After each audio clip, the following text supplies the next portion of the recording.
makeup today, so this is perfect.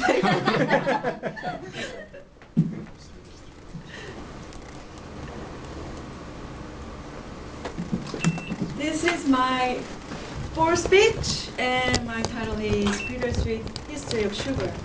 I didn't have much time to prepare, so please bear with me with my cheesy PowerPoint slides. Nowadays, many people are conscious of weight problems, and we often hear that to reduce weight, we have to reduce sugar intake. But to many of us, sugar is already a big part of our life, and we cannot get away from it, no matter how hard you try. So nowadays, producers seduce consumers with sugarless products like sugarless cookies or sugarless ice cream, which all sound very tasteless. Sugar is so valuable and so cheap, and even you can get it for free. You go to Starbucks and you see all the sugar sticks stacked up, and even if you don't buy coffee there, you can just grab some of them and nobody really cares.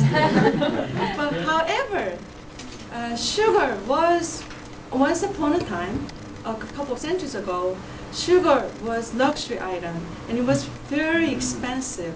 And like oil is shaping up the world history these days, like arguably people say that Americans waged war in Iraq because it had oil, and they didn't intervene in Rwanda back in 1990s because it didn't have oil. But sugar, a couple centuries ago, it was what moved history.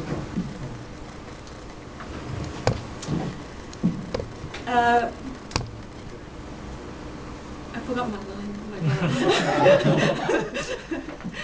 It was history. It's easy to picture British people with drinking tea with sugar, but a couple of centuries ago, it was only in Great Britain that people had the luxury of putting sugar in their tea, and British could dare to put sugar in their tea because they were a dominating power in world trade, and they could get sugar cheaper than other countries did. And for more sugar production, what they did was to move African slaves to West Indies, nowadays called Caribbean. And one of the places was Barbados, and Barbados was the biggest sugar producer until French colonized West Domain, which now is called Haiti, for sugar production. And do you know that the major ingredient of rum is sugar? And Barbados rum is one of the best in the world. And I just happened to find this on the internet and I find it funny. And for us, time flies and we are having second round, isn't it? So if you can read, a couple of centuries ago, sugar meant ships. Europeans, they shipped sugar to Europe from Caribbean and Brazil, and Africans were shipped to Caribbean to Brazil for sugar plantation labor.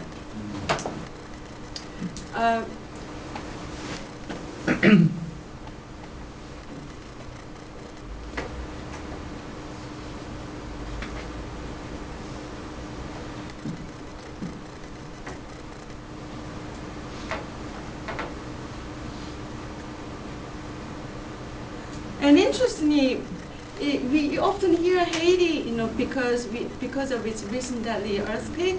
And Haiti was, after Barbados, Haiti was the biggest sugar producer in 17th to 18th century until it gained independence in 1804.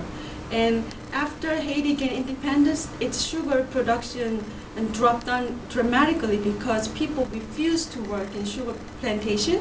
And after that, sugar production moved to Cuba.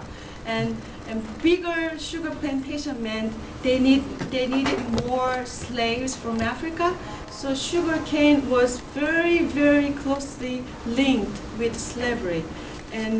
But nowadays, is sugar no more important in making history?